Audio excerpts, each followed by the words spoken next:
반갑습니다. 우리 찬송 올려드리시면서 하나님 앞에 예배를 드리도록 하겠습니다. 찬송가 314장입니다. 314장.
고백하기를 원합니다.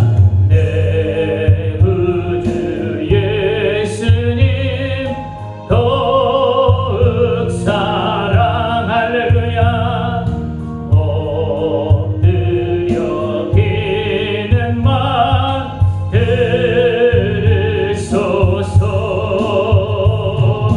내 진정 소원이 내 구주 예수님 더욱 사랑하며 더욱 사랑. 아멘. 아멘. 신앙 고백드립니다. 전능하사 천지를 만드신 하나님 아버지를 내가 믿사오며 그 외아들 우리 주 예수 그리스도를 믿사오니 이는 성령으로 잉태하사 동정녀 마리아에게 나시고 본디오 빌라도에게 고난을 받으사 십자가에 못 박혀 죽으시고 장사한 지 사흘 만에 죽은 자 가운데서 다시 살아나시며 하늘에 오르사 전능하신 하나님 우편에 앉아 계시다가 저리로서 산자와 죽은 자를 심판하러 오시리라. 성령을 믿사오며 거룩한 공회와 성도가 서로 교통하는 것과 죄를 사하여 주시는 것과 몸이 다시 사는 것과 영원히 사는 것을 믿사옵나이다. 아멘. 우리 함께 나눈 말씀은 누가복음 17장 사복음서 중에서 유일하게 누가복음에만 기록되어 있는 사건 중에 하나입니다. 누가복음 17장 누가복음 17장 11절에서 19절까지 보겠습니다. 누가복음 17장 11절에서 19절입니다. 제가 봉독하고 19절은 함께 한 목소리로 우리 봉독하도록 하겠습니다. 11절 봉독해 드립니다. 예수께서 예루살렘으로 가실 때에 사마리아와 갈릴리 사이로 지나가시다가 한 마을에 들어가시니 나병 환자 10명이 예수님을 만나 멀리 서서 소리 높여 이르되 예수님 선생님이여 우리를 불쌍히 여기소서 하거늘 보시고 이르시되 가서 제사장들에게 너희 몸을 보이라 하셨더니 그들이 가다가 깨끗함을 받은지라. 그 중에 한 사람이 자기가 낳은 것을 보고 큰 소리로 하나님께 영광을 돌리며 돌아와 예수님의 발 아래 엎드려 감사하니 그는 사마리아 사람이라. 예수께서 대답하여 이르시되 10사람이 다 깨끗함을 받지 아니하였느냐? 그 9은 어디 있느냐? 다 같이 이방인 외에는 하나님께 영광을 돌리러 돌아온 자가 없느냐 하시고 다 같이 합니다. 그에게 이르시되 일어나 가라. 내 믿음이 너를 구원하였느니라 하시더라. 아멘. 오늘도 주님의 은혜가 함께 예배드리는 우리 성도님들의 그 예배 자리에 함께 임하실 줄 믿습니다. 오늘 제목을 감사를 표현하라 라는 제목으로 함께 은혜를 나누겠습니다. 방정환 선생님이 겪었던 일화 중에 하나입니다. 어느 날 이 방정환 선생님이 밤이 늦도록 책을 읽고 있었습니다. 그런데 갑자기 창문이 열리더니 복면을 쓴 한 강도가 불쑥 들어와 시퍼런 칼을 들이대면서 꼼짝 말고 손들어 돈 내놔라고, 그렇지 않으면 죽여버릴 거라고 이렇게 협박을 했습니다. 방 선생님은 별로 놀라는 기색도 없이 일어나 책상 서랍을 딱 꺼내고 그 당시에 390원을 내놓았습니다. 그 당시에 390원이라면 굉장히 큰 돈이었다고 합니다. 네, 그러면서 내가 가지고 있는 돈은 이것이 전부이니 가지고 가시오. 주인이 너무 태연하게 돈을 주니까 도둑이 점점점 불안해졌습니다.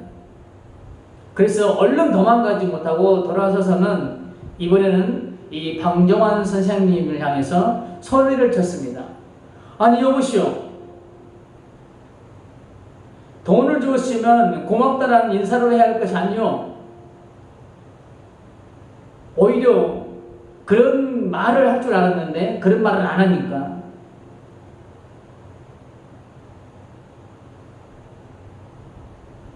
깜짝 놀란 이 강도가 가슴을 쓰다듬며 욕을 퍼부었습니다. 그래 고맙다 이 땡땡아. 얼마 후 날이 밝았습니다. 누가 문을 들여서 나가보니까 강도와 순경이 찾아왔습니다. 순경이 물었습니다. 선생님 간밤에 놀라셨지요? 이 사람이 선생님 댁에서 강도질을 했다고 하기에 확인하러 왔습니다. 맞지요? 이렇게 물었습니다. 이때 방정환 선생님이 차분히 말했습니다. 아, 이 사람이 맞아요. 어젯밤에 우리 집에 왔었죠. 그런데 돈이 필요하다고 하기에 사정이 딱해 보여서 내가 390원을 주었습니다. 그랬더니 고맙다고 인사까지 하고 갔는데요. 이 말을 들은 순경이 이상한 눈으로 바라보면서 이 사람이 분명히 선생님 댁에서 돈을 훔쳤다고 자백을 했습니다 하면서 눈치를 살폈습니다. 그래도 방정환 선생님은 태연히 말했습니다. 아니 이 사람 그렇게 정신이 오락가락해서 어떻게 하려고 그러시오? 내가 돈을 주니까 인사까지 하지 않았소. 그리고 순경들에게 이렇게 말했습니다.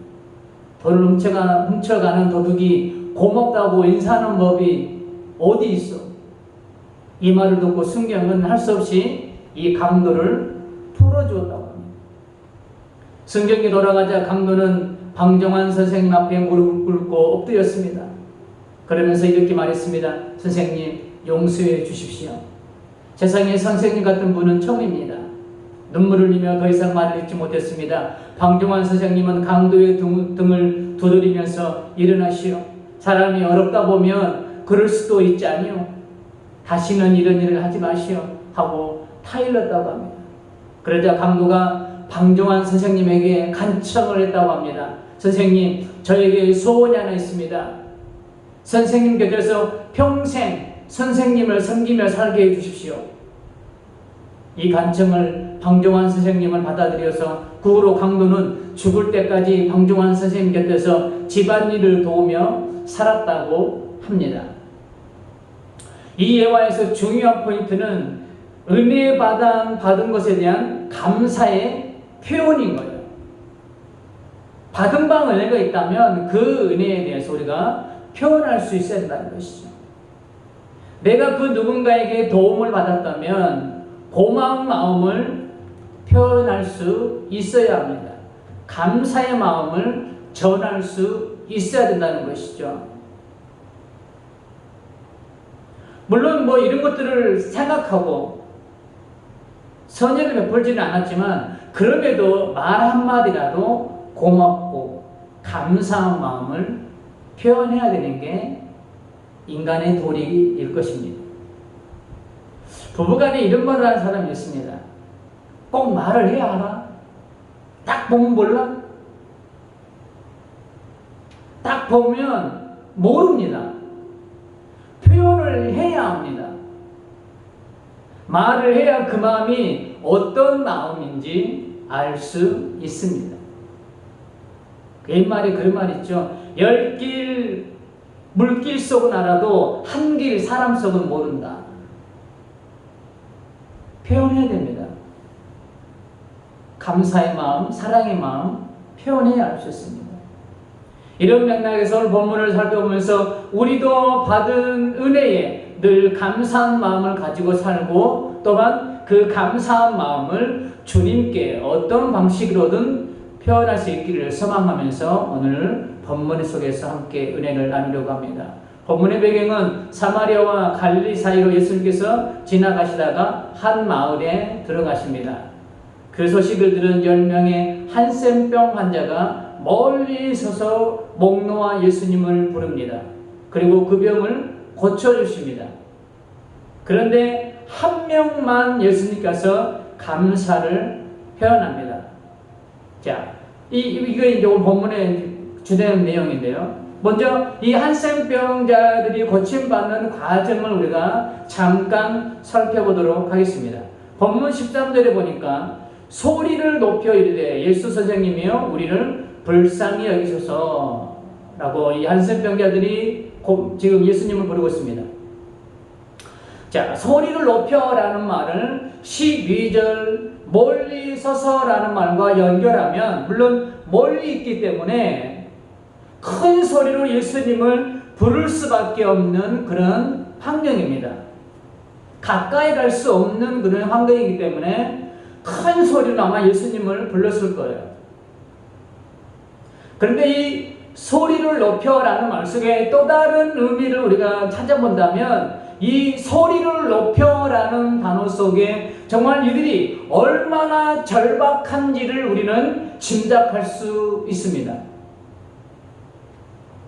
한센병자의 생활을 우리 12절에서 잠깐 들여다보면 멀리 서서라는 단어에서 찾아볼 수 있습니다.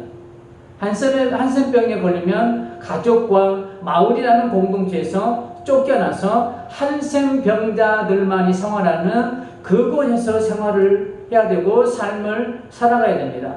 가족을 만나고 싶다고 해서 가족을 만날 수 없는 그런 삶이 한센병자의 삶이었습니다.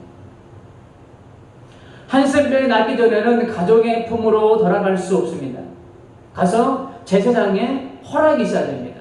나았어. 그런 판결을 받고 나서야 마을 공동체로 돌아갈 수 있었고 가족의 품으로 돌아갈 수 있습니다. 그 전까지는 절대적으로 마을 공동체나 가족의 품으로 돌아갈 수 없습니다.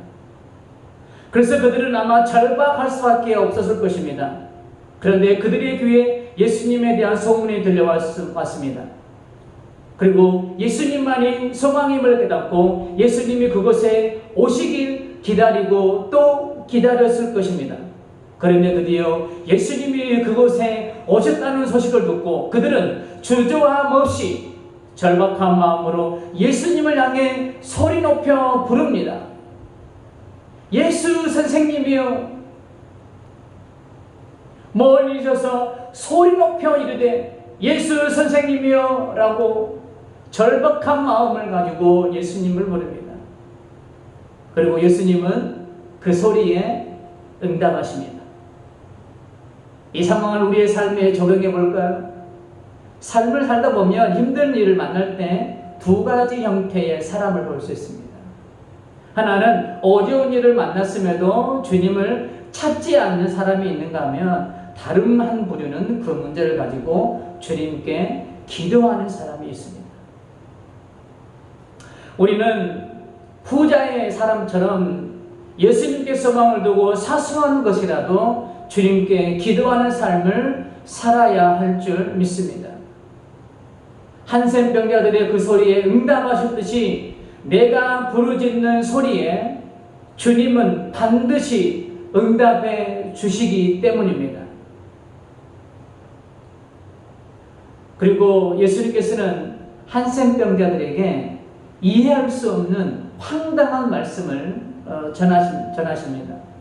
이 한센병자들의 이 기도의 응답에 정말 황당하게 응답하세요. 본문 17절을 볼까요? 보시고 이르시되 가서 제사장들에게 너희 몸을 보이라 하셨더니 그들이 가다가 깨끗함을 받은지라. 이게 하나님 예수님의 응답이에요.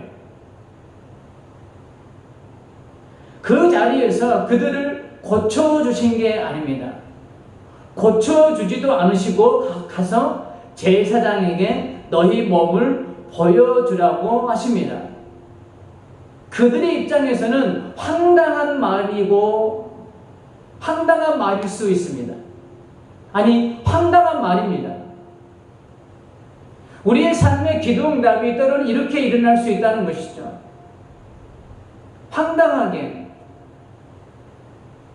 이치와 논리에 맞지 않게, 우리의 삶의 환경에 맞지 않게 이렇게 주님은 일하실 수 있다는 것이죠. 나의 원대로는 안 되지만 하나님의 뜻대로 우리에게 응답이 될 수도 있습니다. 그렇다고 해서 그것이 나의 원대로, 나의 뜻대로 이루어진 그 기도의 응답이 결코 무응답이 아니라는 것이죠. 하나님의 일하시는 방법의 차이일 뿐이지 그것은 우리에게 주시는 하나님의 최고의 응답이고 최고의 선물이라는 것이죠. 그래서 내게 주어진 이 기도의 응답을 인간의 관점으로 바라봐서는 안 될 줄 믿습니다. 비록 황당하게 이렇게 본문의 말씀처럼 황당하게 우리의 응답이 임할지라도 그것은 주님의 응답인 거예요. 주님의 방식인 거예요. 거기에 우리는 믿음으로 바라볼 수 있어야 되고 믿음으로 반응할 수 있어야 됩니다. 이 황당한 명령 속에 그들은 이런 방구 한마디 묻지도 않고 예수님의 말씀에 순종하며 마을로 발걸음을 옮깁니다. 그리고 마을을 향해 걸어갈 때 역사가 일어납니다. 한센병에서 자유함을 얻는 은혜를 받습니다. 우리에게도 이런 믿음이 있기를 주님의 이름으로 축복합니다. 조금 전에 말씀드렸듯이 우리에게 내가 받아들일 수 없는 방식으로 주님은 우리에게 일하실 수 있습니다. 그러나 주님이 내게 허락하신 그 일하심 앞에 우리가 믿음을 가지고 순종할 때 이런 한센병에서 깨끗함을 받는 역사들이 나타날 수 있다는 것이죠. 아니, 나타납니다. 우리의 믿음을 통해서 또한 순종을 통하여. 너희가 이사야 1장입니까? 2장에 보면 너희가 즐겨 순종하면 땅의 아름다운 소산을 먹을 것이다 라고 말씀합니다. 주님은 우리에게 믿음으로 순종의 발걸음을 뗄 때에 하나님께서는 우리의 길을 열어주시는 거예요. 요단강이 갈라진 후에 이스라엘 백성들이 건너나요? 아닙니다. 그들이 하나님의 말씀을 믿고 제사장들이 법궤를 메고 먼저 요단강에 발을 디딜 때 요단강은 갈라진 거예요. 하나님은 우리에게 이렇게 황당한 명령을 하시면서 우리에게 요구하시는 게 있습니다. 그게 바로 믿음이라는 것이죠. 주님은 우리에게 기도의 결과물을 주시기 전에 믿음을 요구하십니다. 그래서 성경에서 이런 기록을 볼 수 있습니다. 또한 그들의 믿음을 보시고 마가복음 11장 24절에서도 기도를 말씀하시면서 우리에게 이 믿음을 전제하고 있습니다. 마가복음 11장 24절입니다. 그러므로 내가 너에게 말하노니 무엇이든지 기도하고 구하는 것은 받은 줄로 뭐하라? 믿으라. 그리하면 너에게 그대로 되리라. 기도의 응답을 이루기 전에 우리에게 믿음을 요구하고 있습니다. 예수님께서 제사장에게 가서 보이라고 명령하셨을 때 그들의 눈에는 병의 변화가 전혀 나타나지 않은 상태였습니다. 그냥 한센병이 그대로 그냥 남아있는 상태였어요. 그럼에도 불구하고 그들은 어떻게 제사장에게 자기들의 몸을 보이러 갈 수 있었던 걸까요? 그 대목을 이들이 고백했던 그 문장에서 찾아볼 수 있습니다. 한센병자들이 예수께 나와서 이렇게 외치죠. 우리를 불쌍히 여기소서. 이 고백을 보면 그들은 이미 예수님의 능력을 믿었습니다. 비록 당장 눈에 아무 증거 보이지 않았지만 제사장에게 몸을 보이기 전 언제라도 병이 나을 수 있을 것을 믿는 믿음이 있었습니다. 이 믿음을 통하고 이 믿음이 동반된 순종을 통하여 한센병이 낫는 역사를 주님이 베풀어 주신 것이죠. 그런데 이 은혜를 받고 감사의 마음을 표현한 사람은 단 한 사람이었습니다. 그것도 이방 사람, 유대인이 아니라 이방 사람. 본문 15절과 16절을 봅니다. 그 중에 한 사람이 자기가 낳은 것을 보고 큰 소리로 하나님께 영광을 돌리며 그리고 돌아와 하나님께 영광을 돌린 뿐만 아니라 돌아왔어요. 누구에게로? 예수님이 계신 그곳으로. 자, 하나님께 영광을 돌리는 삶도 중요합니다. 그러나 더 중요한 것은 돌아와서 예수님의 발 아래 엎드려 감사하니 그는 사마리아 사람이라 감사를 표현하는 게 중요하다는 것이죠. 우리가 받은 바 은혜를 우리의 삶에 베풀어 주신 것들을 가지고 하나님께 영광을 올려드리는 것도 중요합니다. 그러나 그 영광을 돌려드리는 방식 중에 하나가 표현이라는 것이죠. 표현. 본문 17절에 보면 10명 모두가 나음을 입었습니다. 그런데 단 한 사람만이 그 은혜에 감사하여 하나님께 영광을 돌리고 예수님께 찾아와서 감사의 마음을 표현하고 있습니다. 나머지 9명도 그 은혜를 알고 있었을 것입니다. 본문 15절처럼 하나님께 영광을 돌려드렸을지도 모르겠습니다.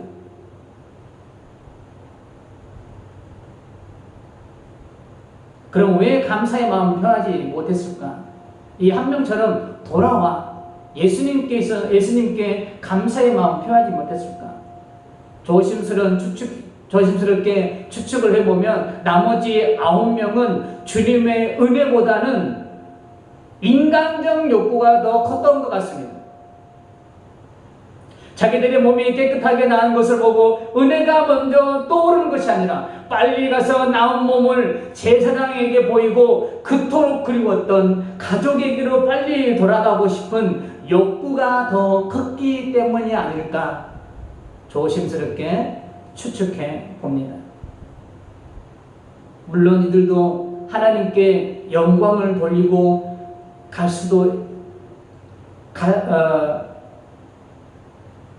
갔었을지도 모르겠습니다. 그러나 중요한 것은 1명과 9명의 차이를 보면 돌아와 표현한 사람과 그렇지 못한 사람. 나에게 질문해 보시기 바랍니다. 나는 1명에 속한 사람인지 아니면 9명에 속한 사람인지. 또 이런 질문이 생겨날 수 있습니다. 주님은 나의 모든 것을 다 알고 계시는데 예수님을 찾아온 1명처럼 꼭 감사를 표현해야 아시는 걸까? 이런 질문이 생겨날 수 있죠. 물론 주님은 나의 모든 것을 다 알고 계십니다. 나의 머리털까지 세심받으신 하나님이시니까. 나의 안고 일어섰으면 아시는 분이시니까. 우리의 모든 필요를 다 알고 계시는 분이시니까. 너희가 구하기 전에 너에게 있어야 될 것을 내가 다 안다라고 예수님께서 말씀하고 계셨습니까? 다 알고 계세요. 그렇다고 해서 내가 받은 은혜에 대한 감사를 표현 안 해도 된다는 의미는 절대적으로 아닙니다. 아마 그랬다면 지금 예수님을 찾아온 1명에게 예수님은 이렇게 표현했을 것입니다. 네가 하나님께 그 자리에서 영광 돌렸으니 됐다. 네 마음을 다 알고 있는데 왜 굳이 이렇게 찾아오지 않아도 되는데 왜 굳이 이렇게 찾아와서 수고롭게 하느냐. 네 마음을 다 아는데, 다 알고 있는데. 아마 이렇게 말씀하셨을 거예요.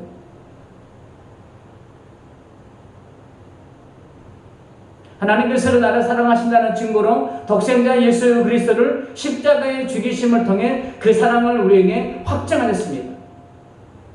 하나님께서 나를 향한 사랑의 표현을 하셨으면 우리도 그에 대한 화답을 해야 할 것입니다. 그것이 바로 받은 바 은혜에 대한 감사의 표현입니다. 그 은혜에 대한 감사의 편으로 예배를 드릴 수 있습니다. 찬양을 드릴 수 있습니다. 섬김, 봉사, 여러 방식들이 있을 것입니다. 그러나 가장 예민한 물질입니다. 재물이 있는, 물질이 있는 곳에 네 마음도 있다라고 예수님께서 말씀하셨던 것처럼 그 우리 삶에 가장 예민하게, 그리고 이 강단에서나 성도님들이 가장 예민하게 반응하는 게 바로 이 물질 부분이에요. 하나님께서는 우리에게 11조를 말씀하셨습니다. 그런데 하나님께서 돈이 없어서 이런 요구를 하셨을까요? 아니라는 것은 아마 우리 성도님들도 잘 알고 계실 겁니다. 성경은 이렇게 기록하고 있습니다. 욥기 41장 11절에 보면 욥이 하나님이 욥에게 이렇게 말씀하세요. 누가 먼저 내게 주고 나로 하여금 갚게 하겠느냐? 온 천하에 있는 것이 다 내 것이니라. 다 하나님의 것이라고 말씀하고 계세요. 학개서 2장 8절에 보면 또 이렇게 말씀했습니다. 은도 내 것이요 금도 내 것이라. 만군의 여호와의 말이니라. 온 세상 모든 것이 다 하나님의 것입니다. 우리는 그분의 것을 잠시 빌려 쓰고 있는 거예요. 내 것이 아닙니다. 하나님께서 우리에게 11조와 같이 물질을 원하는 것은 그 물질을 원하는 것이 아니라 그 물질 속에 담겨져 있는 우리의 믿음을 원하시는 거예요. 우리의 마음을 원하시는 거예요.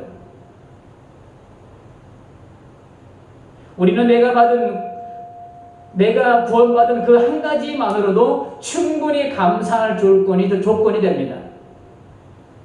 그리고 나의 삶을 보면 내가 주님께 받은 은혜가 얼마나 많이 있나요? 너무나 많이 있습니다. 구원받은 은혜와 내 삶에 베풀어 주신 은혜를 받은 것으로 끝내지 마십시오. 이젠 문제 해결을 받았다고 입 싹 닫지 마십시오. 예수님을 찾아온 한 명의 한생병자처럼 감사를 그 어떤 방식으로든지 표현하십시오. 그러면 여러분의 삶에 감사의 열매가 더욱 풍성하게 넘칠 줄 믿습니다. 표현해야 합니다. 표현하십시오. 주님은 저와 여러분을 힘들게 하려고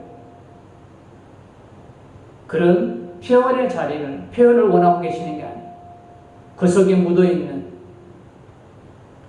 우리가 최고로 하나님께 표현할 수 있는 방식은 예배입니다. 찬양입니다. 최고의 하나님께 감사에 표현할 수 있는 방식. 예배와 찬양, 그리고 물질. 하나님이 정해놓으신 11조. 이것들을 구별할 때 우리는 하나님의 주권을 인정하는 믿음이 있는 거예요. 이것을 구별할 수 있는 믿음이 있는 사람은 하나님께 감사의 표현도 할 수 있는 거예요. 여러분의 삶에 주어진 모든 것들을 바라보면서 하나님께 감사로 예배드리시고, 감사로 주 앞에 헌신하시고, 감사로 물질도 구별하여 드릴 수 있는 우리 모든 성도님들의 삶이 다 되시기를 주님의 이름으로 축복합니다. 결론입니다. 자기의 병이 난 것을 보고 그 은혜가 너무 감사해서 예수님을 찾아와 감사를 표현했던 한 사람. 그러나 동일하게 고침을 받았지만 그 은혜를 알고 있음에도 표현하지 않고 입 싹 닦은 9명의 사람. 여러분 이 두 부류의 사람을 보면서 어떤 생각이 드십니까? 소망하기는 받은 바 은혜를 알고 있으면 본문의 한 사람처럼 감사를 표현하여 하나님께 영광을 돌려드리는 성도님들이 다 되시기를 주님의 이름으로 축복합니다. 아멘.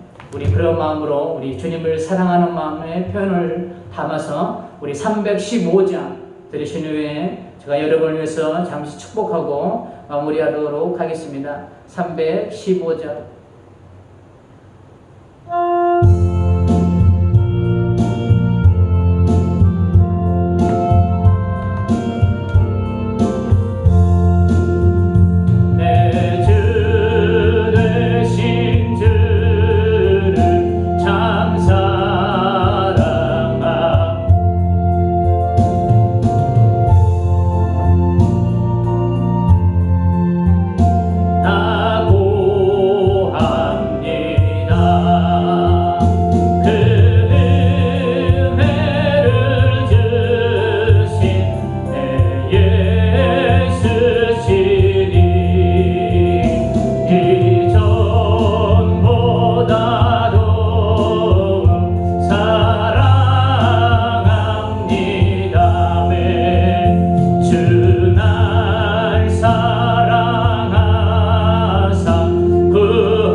오늘도 우리에게 본문을 통해서 감사를 표현하기를 소망하며 다짐합니다.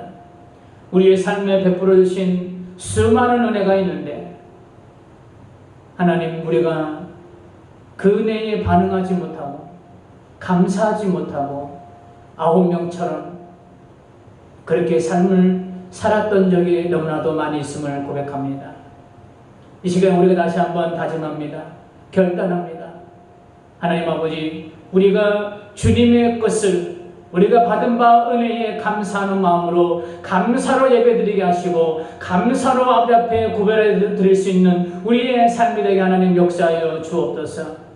하나님 아버지, 주님께서는 물질 있는 곳에 내 마음이 있다고 말씀하신 하나님, 주님, 하나님 이 말씀을 역으로 해석하면 주님께서는 이 물질 속에 담겨져 있는 우리의 마음을 원하고 계신 줄 믿습니다.